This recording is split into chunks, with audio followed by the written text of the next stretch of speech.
So we're going to look at multiplying and dividing fractions. And the good news is it's very straightforward, especially if you've been watching the previous videos on fractions. So we are going to be looking at multiplying and dividing fractions and giving those answers in their simplest form, and if it's an improper fraction, writing that answer as a mixed number. We're also going to be looking at questions where we simplify the question before answering it. Now, the skills you're going to need are being able to write mixed numbers as improper fractions and vice versa, and being able to write fractions in their simplest form. But let's look at some various questions on multiplying. 1/5 multiplied by 3/4. Simply, all you need to do is you multiply the numerators together and you multiply the denominators together. So that's 1 multiplied by 3 and 5 multiplied by 4. And we get the answer 3/20. And this is our final answer. We can't simplify it any further. Now, this stage that I've put in here, you don't have to put this stage in. I'm just using it to help explain what's going on. And I will be doing this throughout the video, putting in extra stages to help explain how we get to the answer. 1 2/3 multiplied by 2/3. Well, as with addition and subtraction, the first thing we need to do is to write the mixed number as an improper fraction. So 1 2/3, well, 1 multiplied by 3 is 3, add 2 is equal to 5. So we have 5/3 multiplied by 2/3. We now multiply the numerators, so that's 2 multiplied by 5. And we multiply the denominators, so that's 3 multiplied by 3. And we end up with 10/9, or 10/9. This fraction can't be simplified any further. However, it is an improper fraction, and the chances are you might be asked to write it as a mixed number. So 10/9, think of 10 divided by 9 is 1 remainder 1. So 10/9 can be written as 1 1/9. 2 multiplied by 1/5. Notice that 2 is a whole number and it doesn't appear to have a denominator. But actually, all whole numbers can be written as a fraction, as an improper fraction. We can write 2 as 2/1. So we can rewrite the question as 2/1 multiplied by 1/5. We then multiply the numerators together, so that's 2 multiplied by 1. And then we multiply the denominators together, so that's 1 multiplied by 5. And we end up with the answer 2/5. You could think of the question 2 multiplied by 1/5 as 2 lots of 1/5. And of course, 2 lots of 1/5 is 2/5. So anyway, I hope you get the idea of when multiplying two fractions together, you just multiply the numerators together and multiply the denominators together. Let's have a look at this question. 2/3 multiplied by 3/5. So let's do what we've done before. So that's 2 multiplied by 3 over 3 multiplied by 5. We're multiplying the numerators and the denominators together. And we end up with 6/15. And that, of course, cancels down to 2/5 by dividing the numerator and the denominator by 3. Now, there's nothing wrong with this approach. But notice that we get the answer 6/15. We then have to divide the numerator and the denominator by 3. If we look back at the original question, we have 3 as a denominator here for 2/3 and 3 for the numerator 3/5. We actually, before tackling this problem, we could have cancelled down or simplified the problem before solving it. If we had divided through top and bottom by 3, so we divide the denominator of 3 by 3, which gives us 1, and divide the numerator by the same amount, we end up with 2/1 multiplied by 1/5. And because we have cancelled the top and bottom of the problem by the same amount, we actually haven't affected the outcome. So we have 2 multiplied by 1, and we have 1 multiplied by 5, which results in 2/5. So all we did by simplifying the question that we're starting with is that we have avoided the stage towards the end of dividing the numerator and the denominator by 3. The benefit of this approach by cancelling down or simplifying the problem is that it can help avoid dealing with horrible, nasty big numbers. But either way is correct. Let's look at some other examples like this. We have 1.5 multiplied by 2 2/3. First of all, let's convert the mixed numbers into improper fractions. So 1.5 is 3/2, and 2 2/3 is 8/3. So we multiply the 3 by 8 to get 24, and a 2 by 3 to get 6. So we've got 24/6. 24 and 6 are both in the 6 times table, so we can actually divide top and bottom by 6, and we end up with 4/1, which we can write as 4. But we could have simplified 3/2 multiplied by 8/3. We can divide top and bottom by 3, because we have a 3 up here and a 3 down here. So 3 divided by 3 is 1, and 3 divided by 3 is 1. But also notice that we have a denominator here of 2 and a numerator here of 8. 2 goes exactly into 2 and 8. So 2 divided by 2 is equal to 1, and 8 divided by 2 is equal to 4. So we've simplified the problem down to 1 multiplied by 4 over 1 multiplied by 1, which is equal to 4 over 1, which is equal to 4. Notice that in the simplification process, we divided top and bottom by 3, and then we divided top and bottom by 2.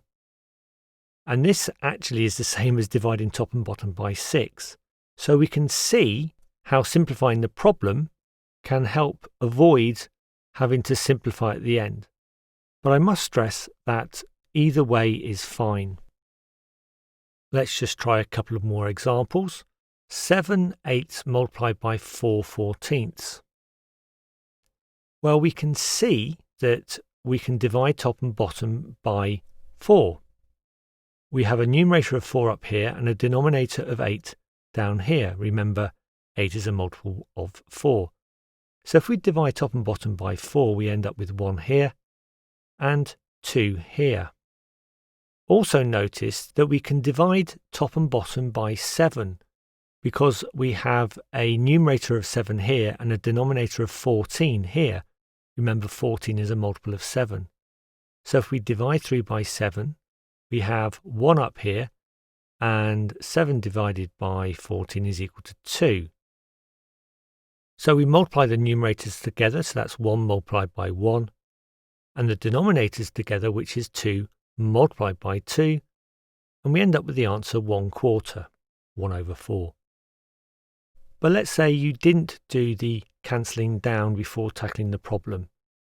So we have 7 multiplied by 4 over 8 multiplied by 4, which is 28 over 112.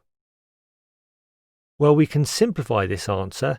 They're both even numbers, so we can divide top and bottom by 2. So 28 divided by 2 is equal to 14. 112 divided by 2 is equal to 56. We've left with 14 over 56. Again, the numerator and the denominator are even numbers, so let's divide through by 2 again. Well, 14 divided by 2 is equal to 7. 56 divided by 2 is equal to 28. And we have 7 over 28.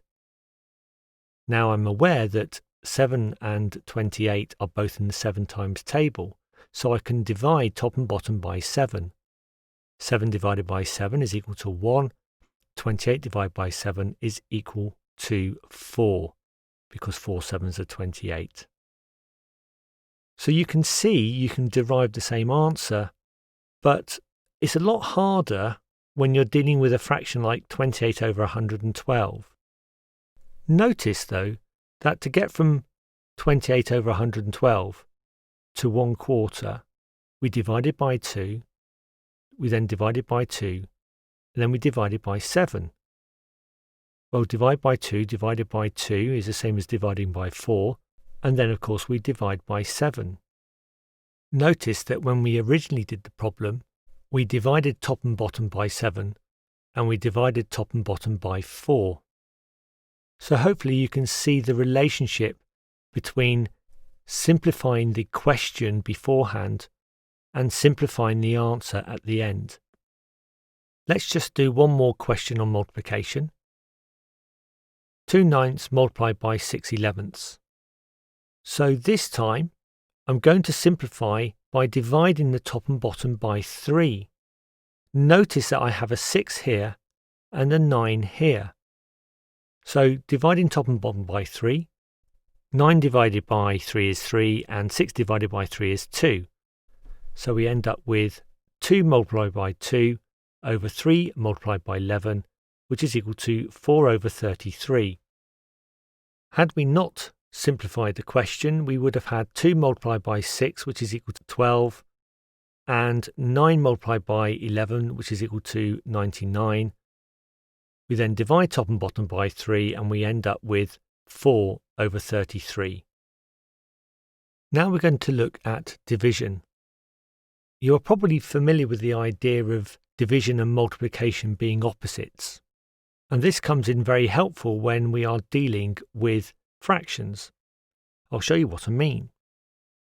If we have 4/5 divided by 2/3, we can actually change this division into a multiplication. The opposite of dividing by 2/3 is multiplying by 3/2. So we can actually write the question like this: 4/5 multiplied by 3/2. So dividing by 2 over 3 has now become multiplying by 3 over 2. And this is what we refer to as the reciprocal. And we can, of course, now treat this as a multiplication. We can divide top and bottom by 2. So we have 2/5 multiplied by 3 over 1, and this works out at 6/5. Or, as a mixed number, 1 1/5. If we have 2 3/5 divided by 1 1/2, we treat it exactly the same way as we've done our other questions. So the first thing we're going to do is we're going to write the mixed numbers as improper fractions. So 2 3/5, 2 multiplied by 5 is 10 add 3 is 13, so we have 13/5. And then we have 1 1/2, which is 3/2. So we now have the problem 13/5 divided by 3/2. So we now need to make this into a multiplication. So 13/5 multiplied by 2/3. And this works out as 26 over 15. Or as a mixed number, 1 11/15. And finally, 4 2/3 divided by 4/9. So the first thing we do is write 4 2/3 as an improper fraction. 4 multiplied by 3 is 12, add 2 is equal to 14. So we have 14/3 divided by 4/9. Now let's turn it into a multiplication.